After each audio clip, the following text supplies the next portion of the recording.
Okay, just make yourself comfortable in your chair.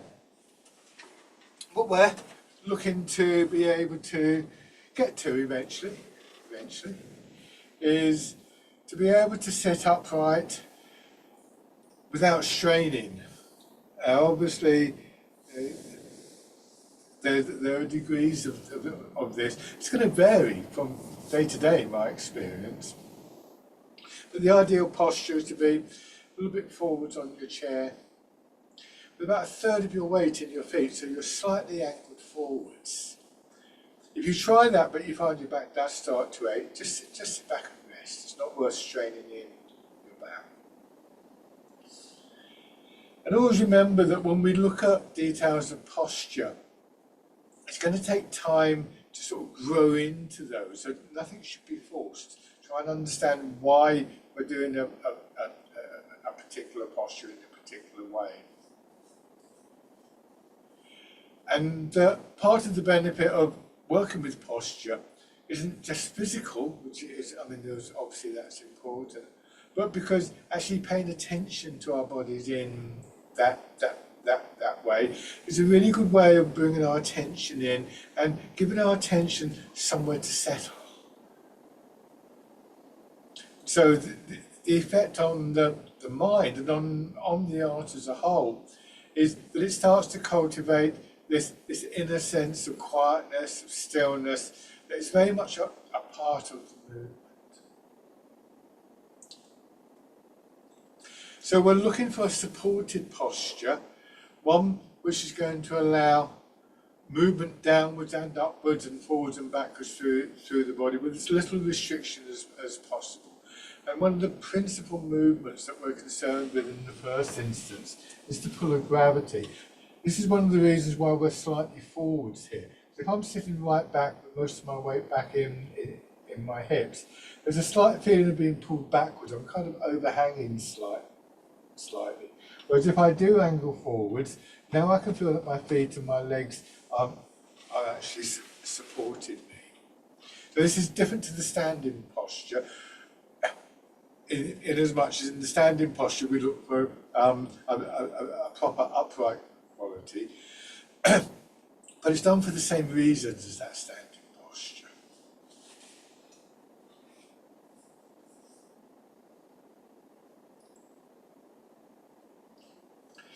Rubbing your hands together, tapping over your face.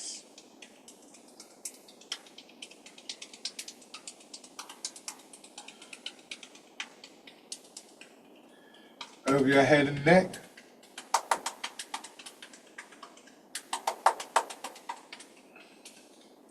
Down to one shoulder, your arm.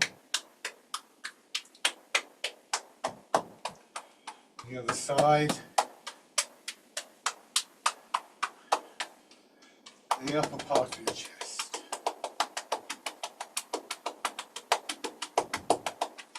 Down to your belly.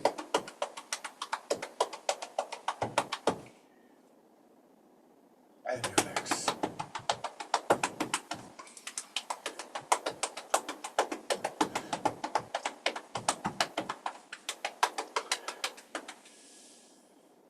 Put your feet forwards, and that will encourage you to recline backwards.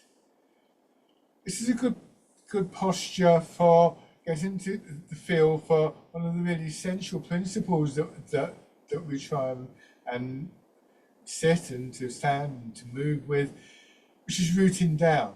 And rooting down really requires us to allow gravity to pull us down without resistance.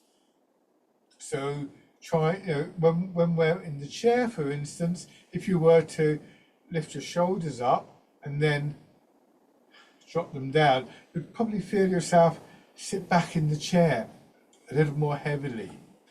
But the key thing is that the chair is there to support you, and so knowing that the chair is there to support you is an important element that allows you to have confidence to release that tightness and that stiffness in your shoulders or wherever else you're releasing that. So there are certain things that you might notice in this posture, maybe areas of the body that even here won't actually release. That's not uncommon. But also what the characteristic feel is in those areas that do release. You know, if your rib cage ceases to be tight, what effect does that have on your breathing, for instance? But there's many things that might just attract your attention. And these are things that we want to try and reproduce intentionally in the upright stances.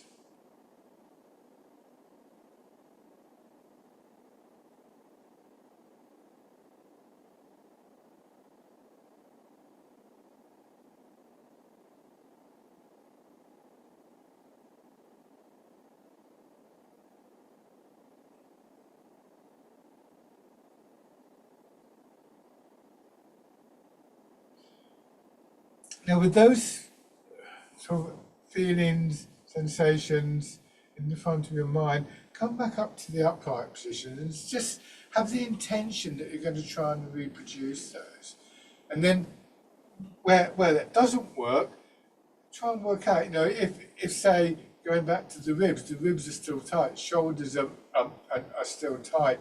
What if you tilt the pelvis forwards a little bit more and just get that sense of the front of your body hanging slightly from the back.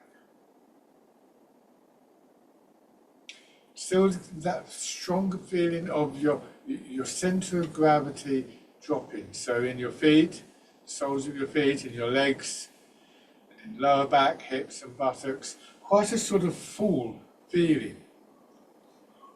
Almost heavy. Heavy is not quite the right word, but there's an element of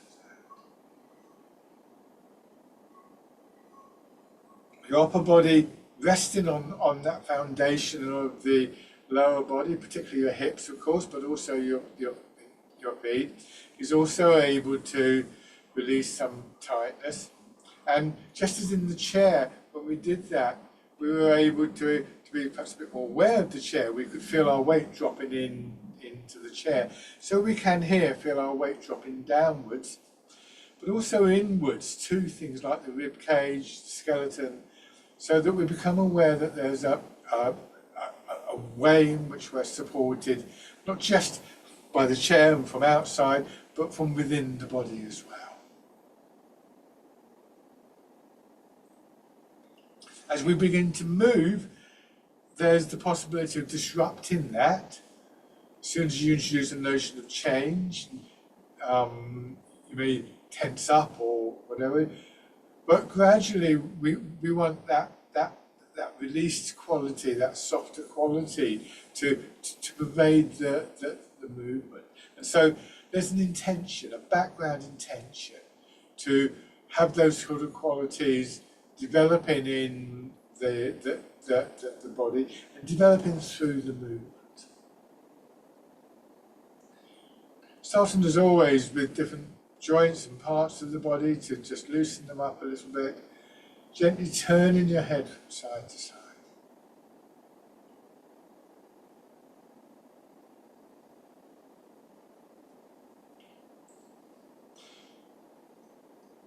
Nice smooth movements, not turning too far.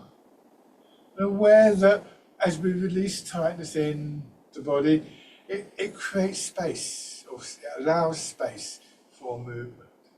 And we're moving to gently fill that space.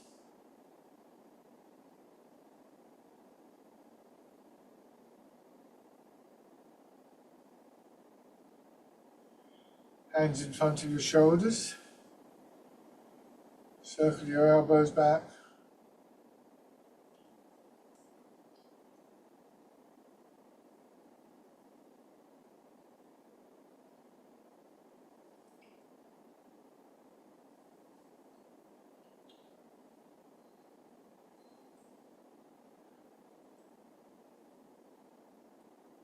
And then going forwards.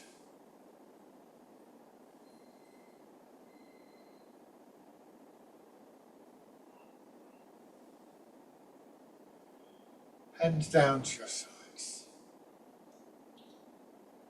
rotating your arms. In the same way that we allow a sense of releasing when we're simply sitting, either upright or back.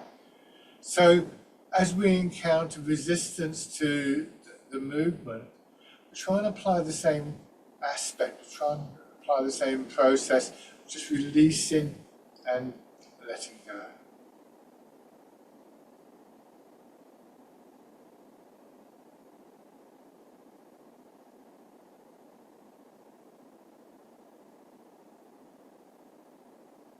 And then raising your arms and winding them around.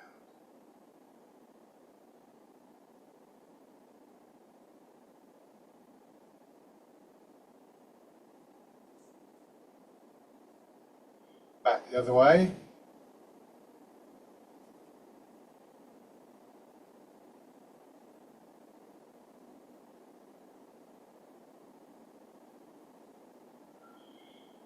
Letting your hands rest down. Rocking forwards on the bones at the base of your pelvis, so more of your weight goes into your legs. And then pressing down gently and pushing yourself back.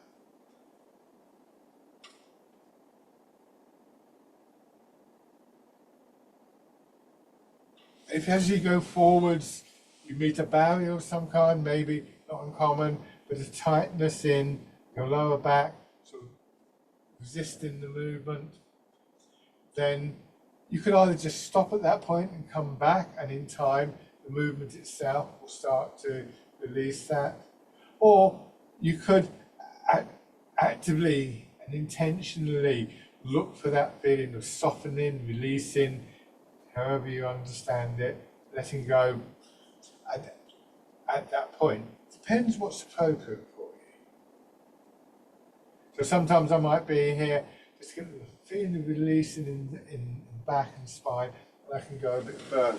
Other times I'm just content to wait for the movement itself to kind of work its magic. The movement has this massaging quality that actively tries to release tightness.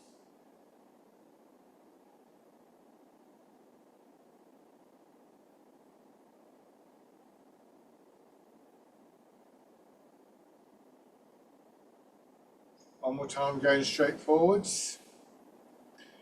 And then turn a little bit.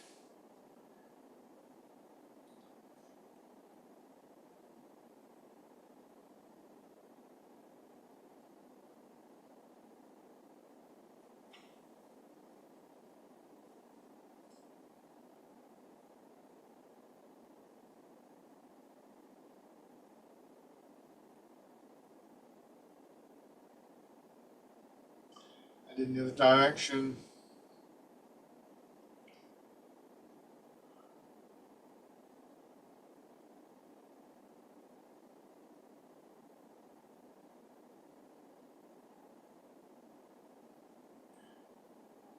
And then by just rolling your pelvis around, gently draw your head and shoulders into a nice smooth circle, your weight going forwards and across and then back and across.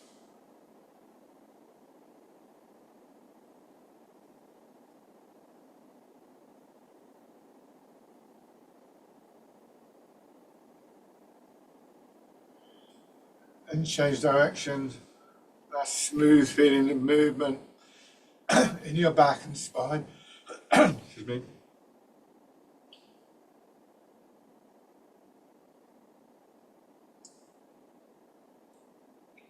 Come back to the centre and then step out. Try not to stiffen up in your back or your shoulders, simply moving your leg.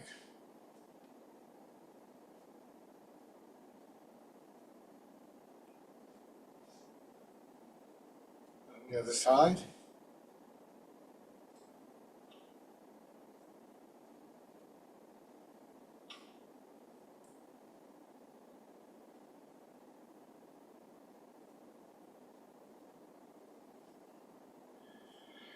And back to this position.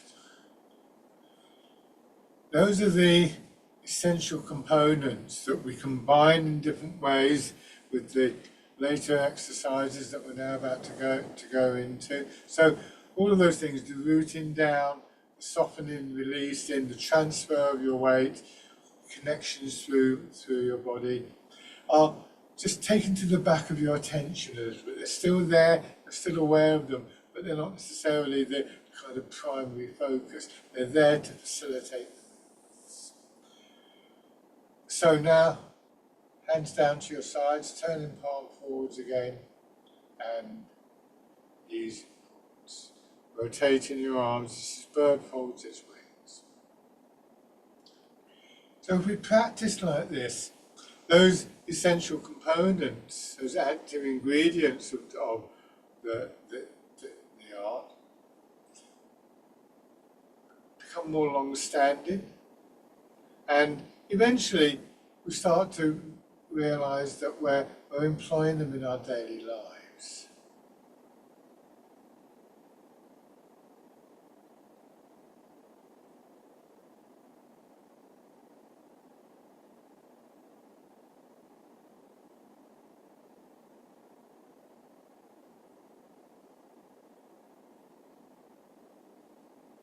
And then leaving your hands facing backwards. As you go forward, just letting them swing through in a gentle curve, just fisherman cast net. One of the images that is very often used in Tai Chi encourages this very unusual quality where we try and release tightness, stiffness from the body, but not simply by relaxing. We're still using the muscles and tendons and ligaments and so on, but in a different way, and in a way that is reminiscent of how we move through water quite intuitively. So one of the images is that we are moving in water. One well-known teacher once referred to Tai Chi as swimming on dry land.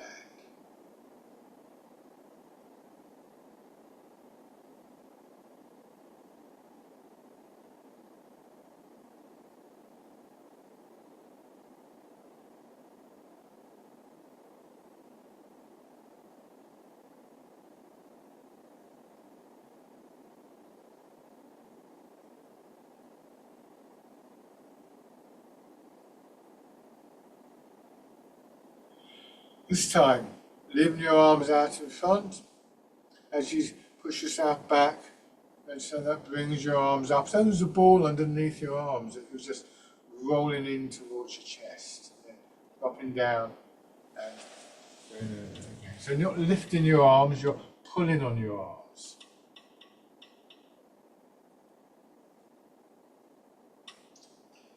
A lot of the energy to bring your shoulders back up will come from your legs, complemented by a feeling that your hips are dropping back like somebody's pulling on the top of your trousers, pulling you back into the chair.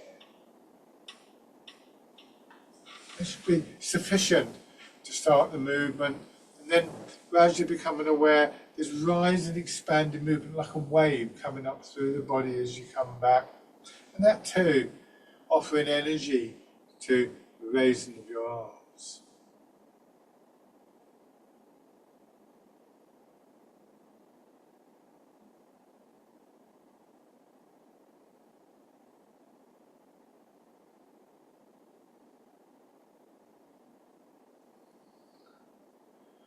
One more time.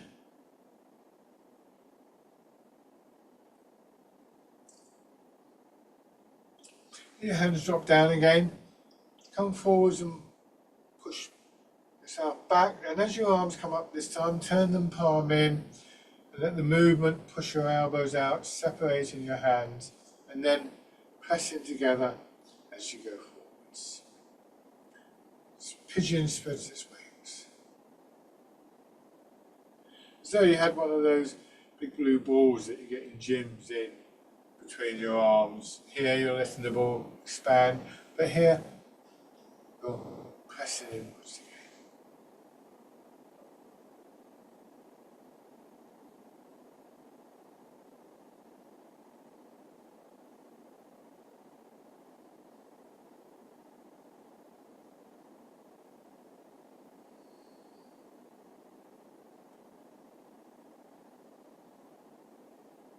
One more. Very similar but more compact, more economical. Your hands staying in front of your hips, elbows going out a little bit.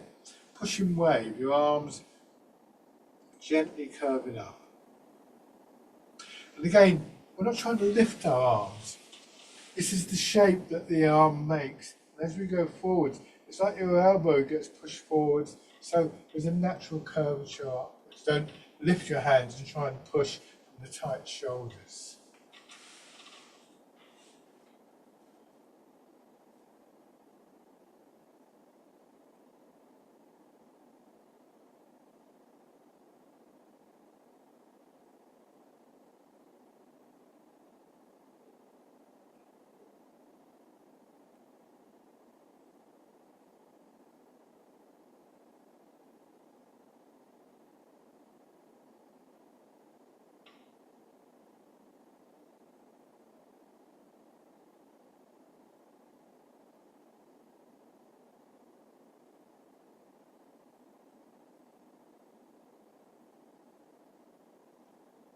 One more.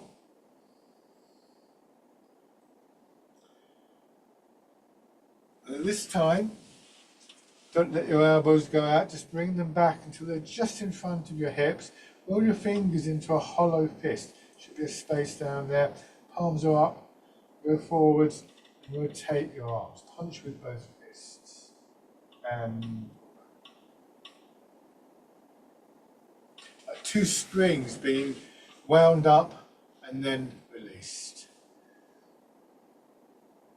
And again, don't lift. So you don't get to heads or lift your hands up, keep them here, and they just go straight out. If I was just moving my arms, this is how much movement I would get, because I don't want to lock my elbows out.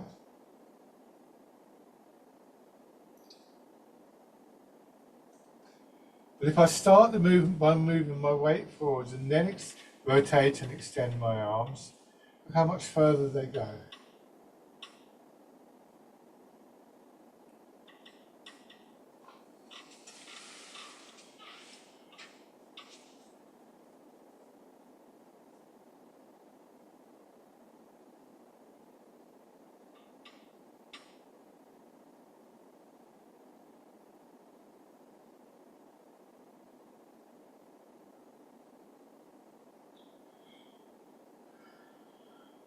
Once more, going forwards, and then open your fingers, wind your arms outwards and come back. Rotating them in so the fingers point in until they get in front of your hips. Then again, just pressing forwards with both hands. Let your wrist drop, spread your fingers out a little bit. Feel much of the movement, the energy to move with, is generated from that transfer of your weight.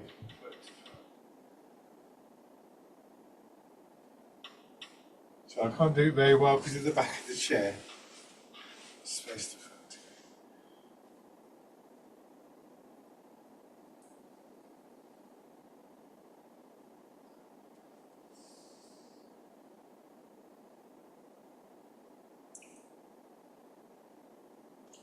One last time. And then turn around, turning your hands palm down, turning the centre of your body, and as you reach forwards, feel the lengthening in your spine and how that flows out into your arms. Turn around again, come back to the centre, settling in here, and then turn in the other direction.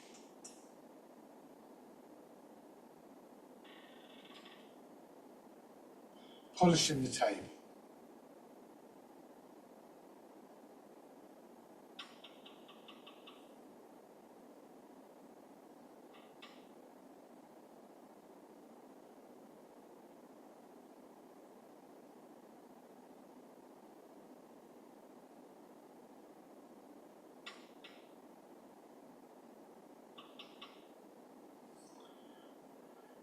One more time. And then just let your hands rest. Now, going into a series of vertical movements, starting again with what's happening in hips and centre, and from there up into your upper body. Please gently press down through your feet, down through your hips, and just try and get the feeling of pushing your head up and then dropping down.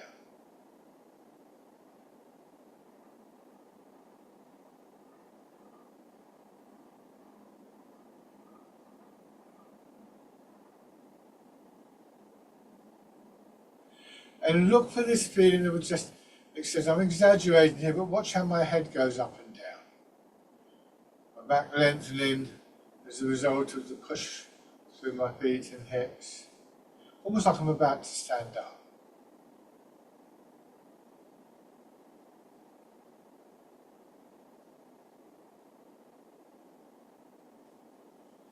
Bring your hands around so you're cradling the ball, and once more your elbows get pushed out.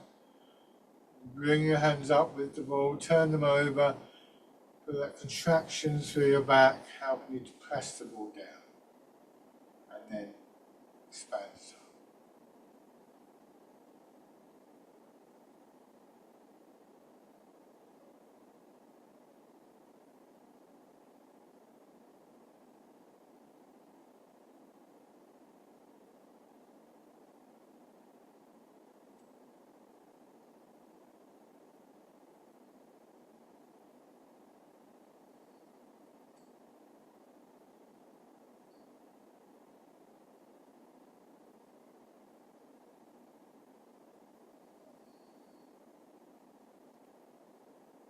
One more time. At the bottom of the movement, simply rotate your arms so your fingers point away from your body. With the next expansion, your arms being pushed out. This is the wild goose.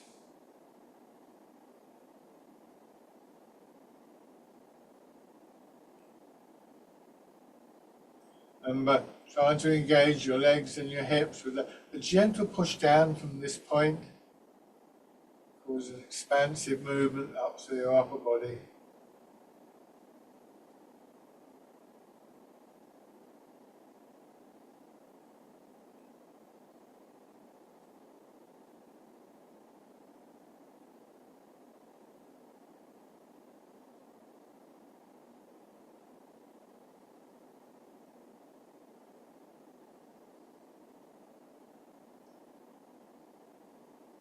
And then easing forwards, your hands just swing a little bit in front of your knees.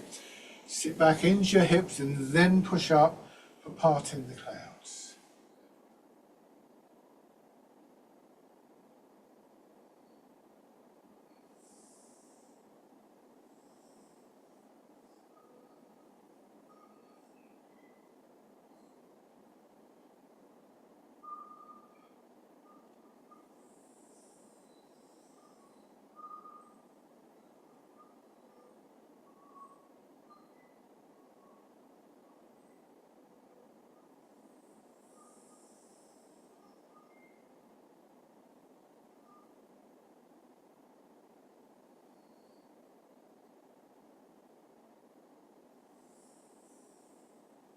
One more time. Allowing your hands to drop down to your sides again. Feeling the weight of your arms on your shoulders. As you feel the expansion through one side, and that push your arm up, drop your elbow, side of your body contracting, pulling the elbow down. Try on the other side. Just pigeons, but so it's not. This dragon plucks the stars from the sky. Now, try not to get into a mentality with this one that it's left, right, left, right, left, right. And in your mind, just slowing down the movement a little bit. Here, it's my right hand, fingers uncurled. I'll bring my attention to the center of my body, then out to the opposite side. To move the arm there.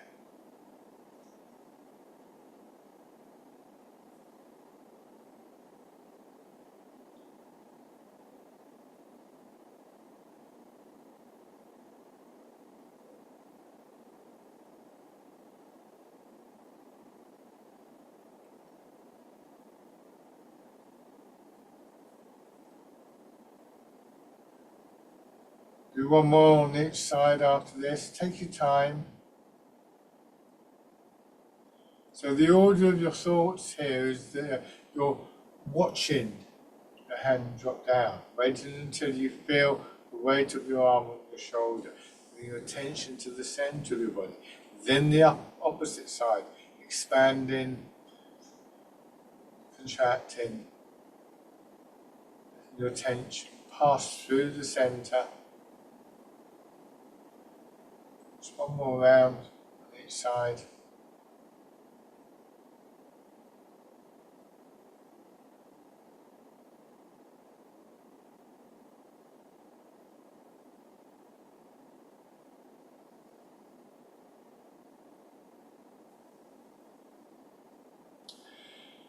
Now, both hands around in front of you. Again, expanding through the upper part of your body, your arm being pushed up, rotating so the hands are palm up.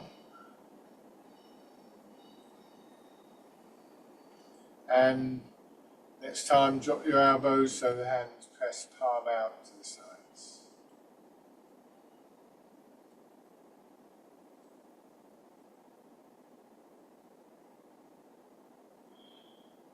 Keep your hands in front of your body. Just try and be aware of the sensations of movement through your back.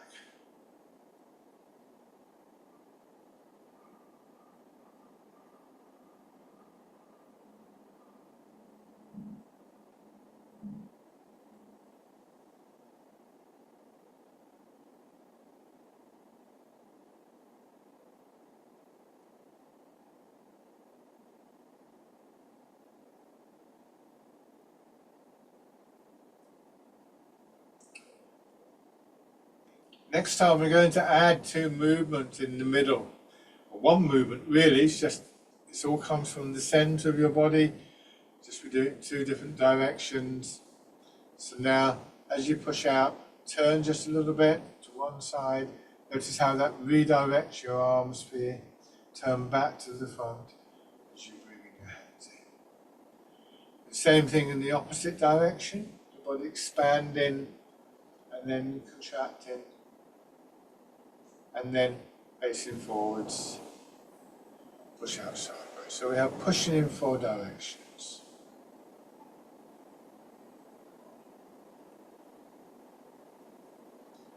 Pressing up.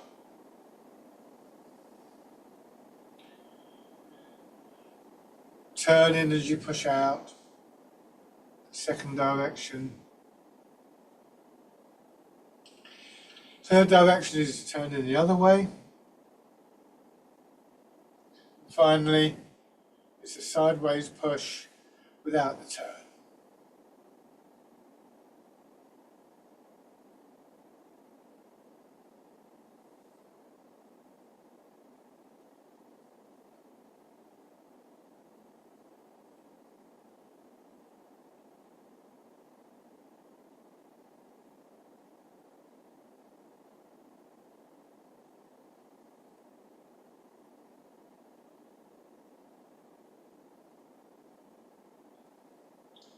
Facing forwards, push out this time as you do. Extend one leg.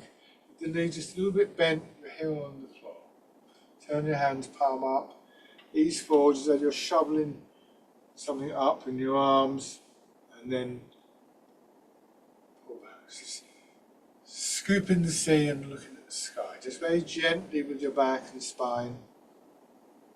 Remember, this is not just about making big movements. Small movements are valuable, if only as components of the bigger movements. And they're also the parts of the body that our thoughts, our intentions are most likely to get a quick effect with. So we influence the bigger movements by cultivating the smaller movements.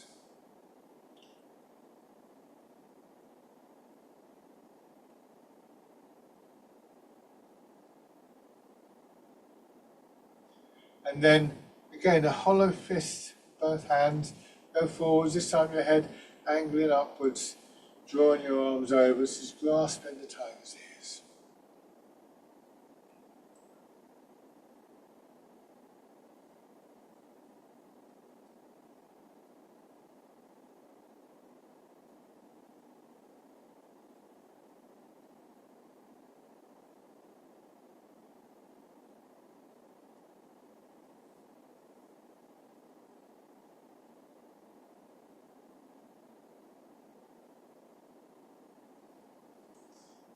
Change legs.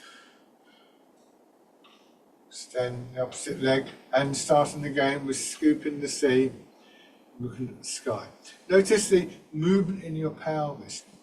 Just as with the previous exercise, pushing in 4 directions, the rotation, that time a horizontal rotation, guided our arms and the whole of the body really. So the same thing is happening here with a vertical rotation. Hips dropping back, drawing your shoulders, your head, finally your arms in their wake.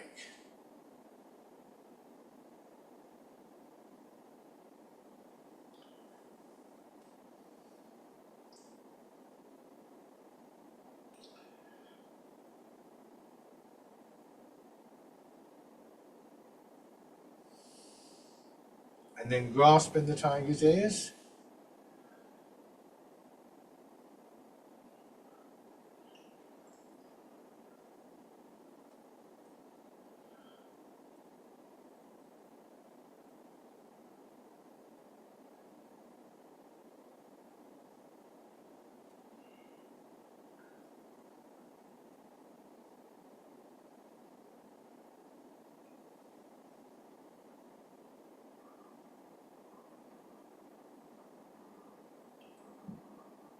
Good, and bringing the feet back.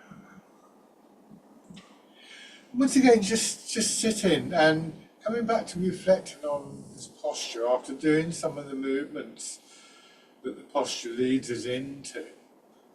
Rooted down, our centre of gravity dropping down, and that will make us more stable, particularly if we were standing, but it also releases some of the reason for stiffness and tightness in the upper part of the body. A third of our weight forward, so supported by our feet and our legs, our hips and buttocks, as well as by the chair. And again, feeling that support and using that as an encouragement to release tightness, particularly areas like shoulders and upper back, which we often tense up just to try and hold ourselves up. You want to feel that your back supports the front of your body, so you don't need to pull your belly in, trying to tighten your chest. And there's plenty of room for movement of one kind or another, whether it be our breath, our circulation, our digestion, or the flow of energy through the body.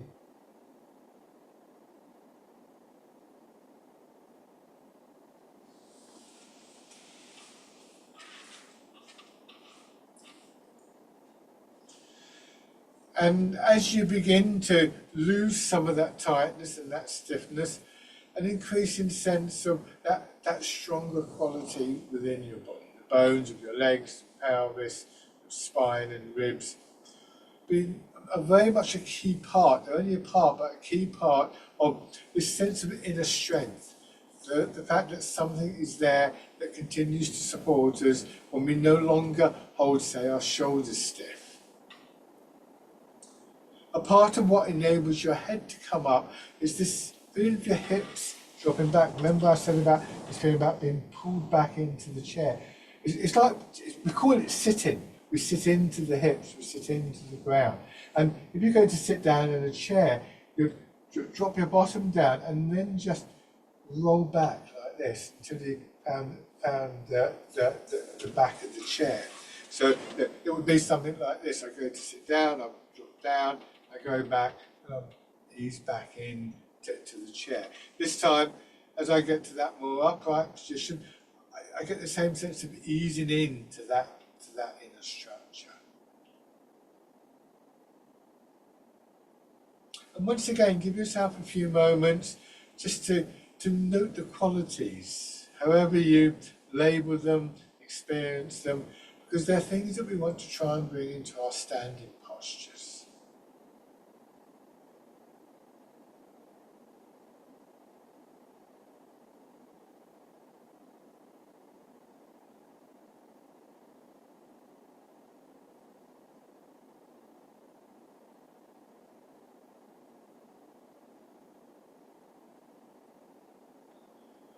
Now,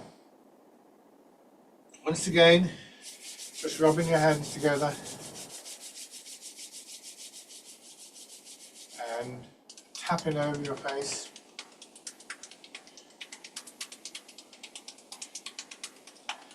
Over your head and neck. Shoulder, your arm. And on the other side. And the upper part of your chest.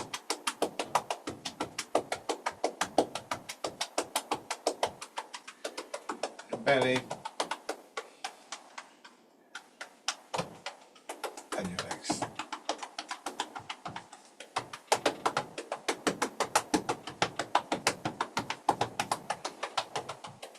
Get the muscles of your legs working a bit more. Push your heels up.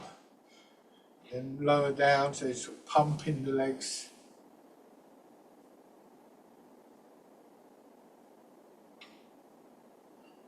And then circle your knees around.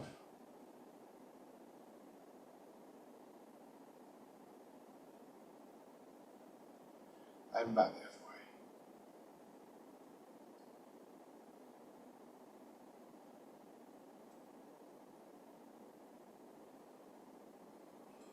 Good. And then come to standing. It can be interesting to use the chair to support you while you're trying to work out the subtleties of posture.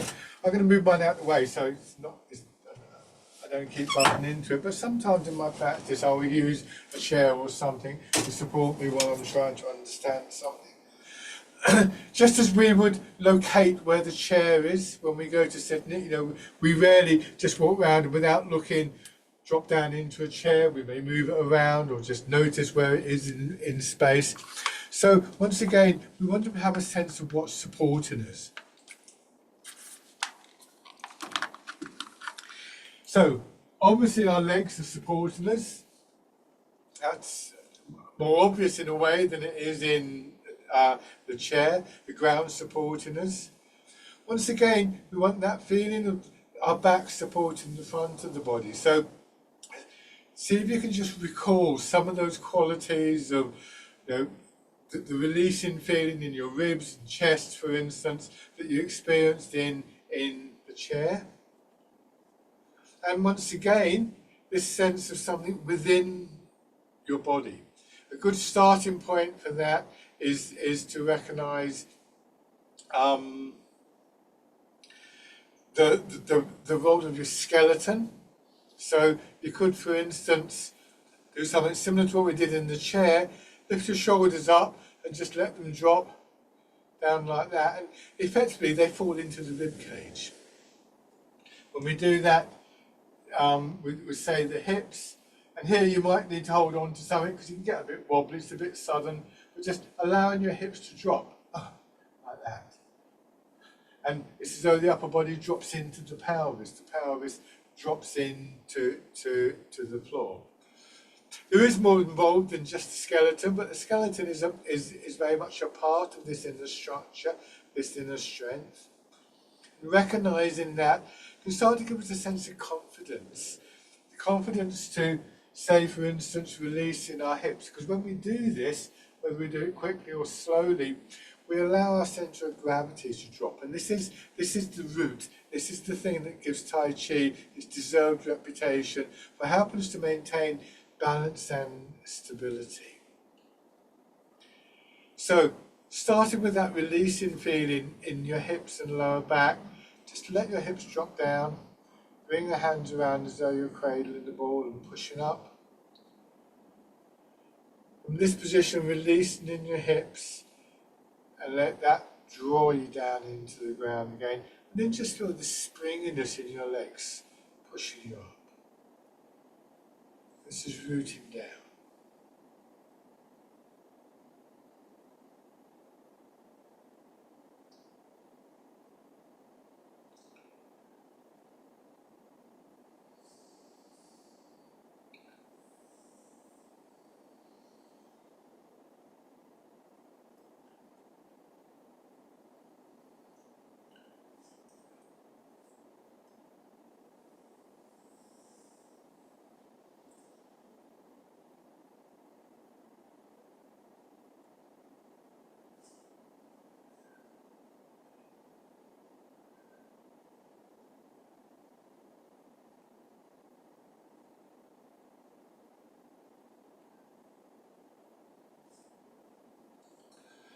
And then change into the standing version of the wild goose.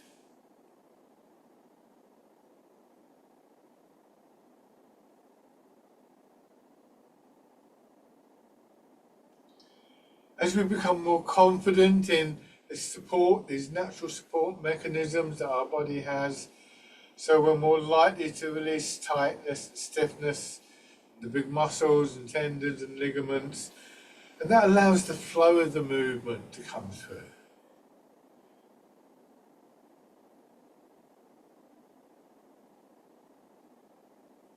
And then parting the clouds. You may also notice there are parts of the body where you don't feel that flow. And notice how it feels, saying, you know, if it's a shoulder that feels a bit tight, notice how your other shoulder feels, what you're doing with that shoulder, but also the quality of the movement. And we bring our minds, our intentions into this whole process, and the intention is to really kind of cultivate that flow through the whole body.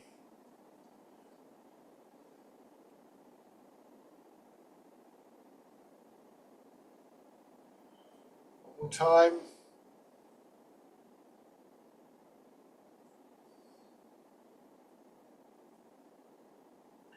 And shake out. One of the very common ways that we have to generate these qualities, to cultivate these qualities, is through imagery. And one of the most common images that we use is that we move through water. And the thing about moving through water is that we recognise that if you're in the sea, or if you're in a swimming pool and you want to get to the side of the pool, if you start off and you clench your fist and you tighten up, you meet a great deal more resistance. So being in water encourages this releasing quality that I've been talking about. And yet at the same time, it's quite hard work, because when we release that tightness in the big muscles of the body that we habitually overuse, then more of the body becomes engaged. Skeletal muscle, tendon, ligament, and so on, all start to become part of the movement. And this helps us to get a sense for the whole body movement as one unit. In fact, body and mind, because you're using mind to persuade the body to intend the body to move in a particular way. So we end up with that flow coming about maybe through this image of moving through water.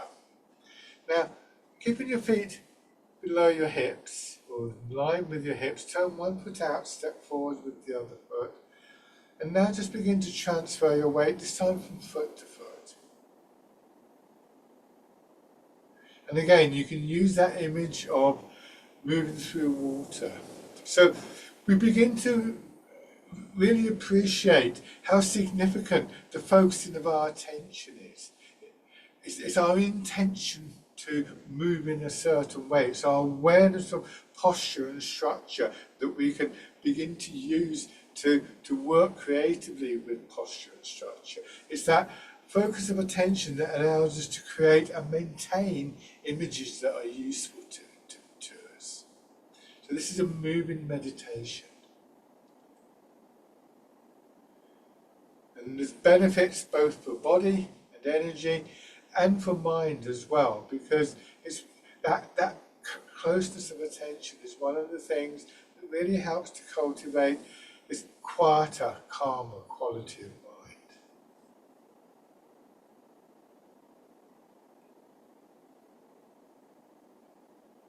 And then, when you go back, just raise the front toes a little bit, so more of your weight goes into the back leg. Same thing going forwards, until you feel that you're reasonably stable over one leg. Aligning yourself over that leg so that your head ends up above the foot, and step in. Step back, draw the front foot in.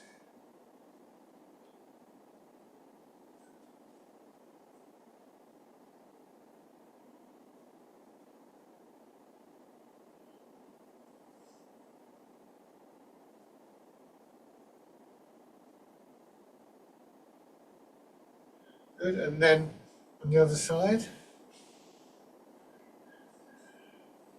Turn the foot out, step forwards, transfer your weight.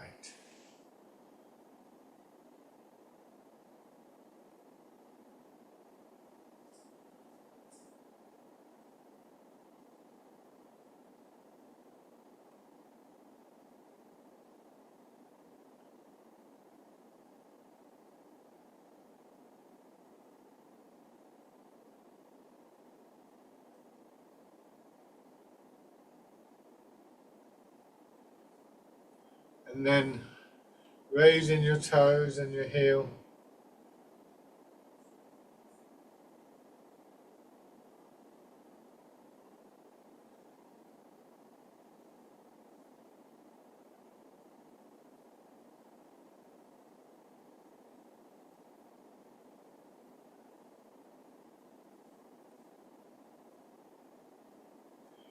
And stepping in.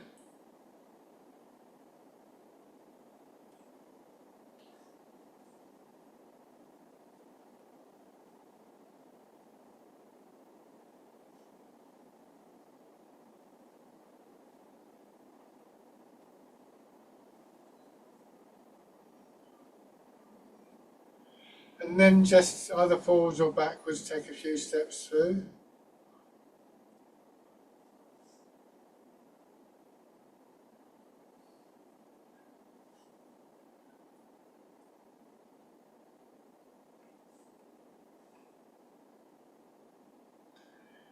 And going back.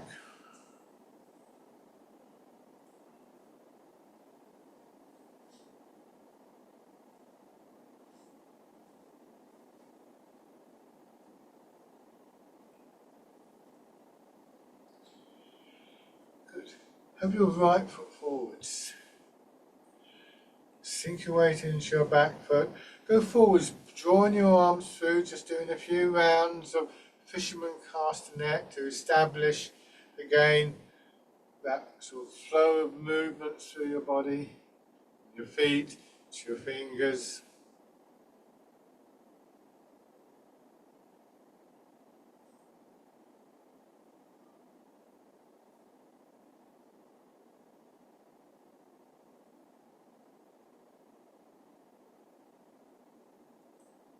This time as you go into the front leg, turn a little bit, swing your arms out. This is called wind blows the willows. Move your weight into your back foot and turn.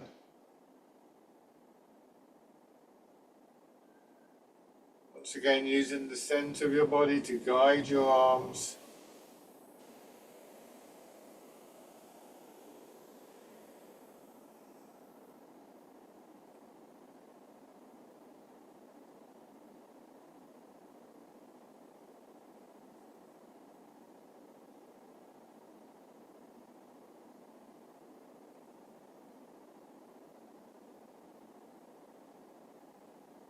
One more time. Change over. Same thing. Fisherman cast a net.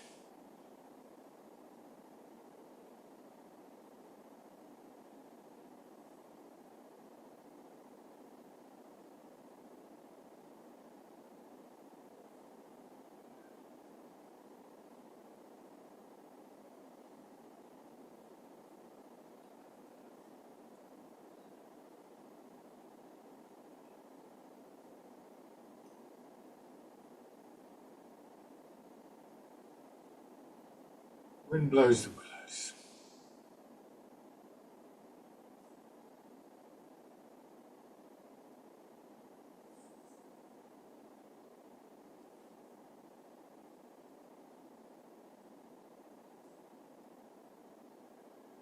This time, when you go forwards, you can turn your front foot out a little bit. Forwards, turn, bring the rear foot in, or do it the opposite way around if that's where the space is, and step forwards. This dragonfly skims the water. Bring the foot in, just so you can check your posture, and then what you may be able to do, very carefully, is just raise the leg. Hips are dropping back as your knee comes up.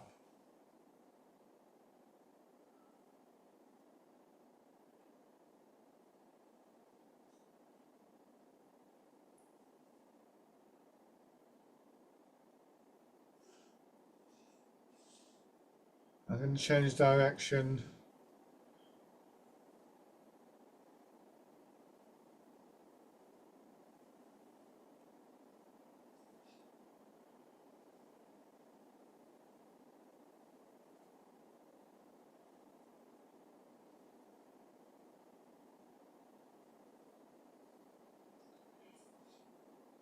One more time. And bring your feet back. Shake out. So find a chair again.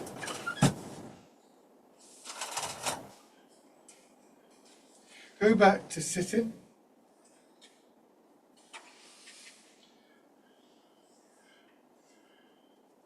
Just let yourself settle in. Hands drop into your sides. Our closing exercise, embrace tiger, return to mountain. Body expands, pushing your arms out. And then it's all about the contraction and the drawing in, holding the ball, bringing your hands in, and just settling down.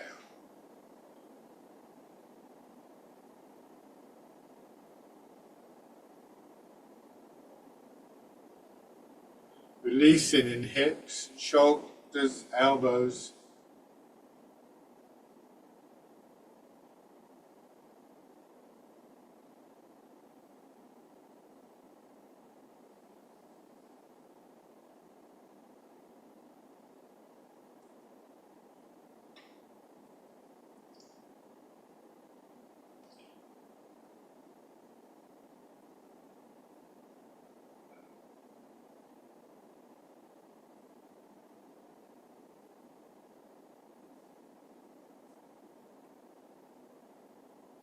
One more round.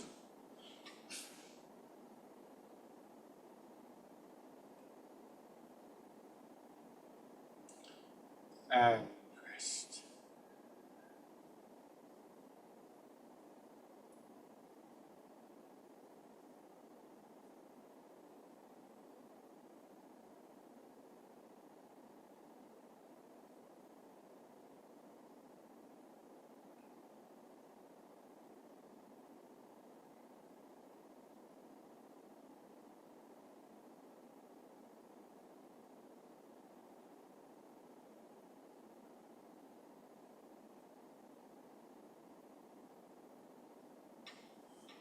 And just open your eyes. Thank you everybody as always. And as always, if you do have any questions, please do email me and I'll do my best to answer. Thank you for joining in. Enjoy the rest of your day.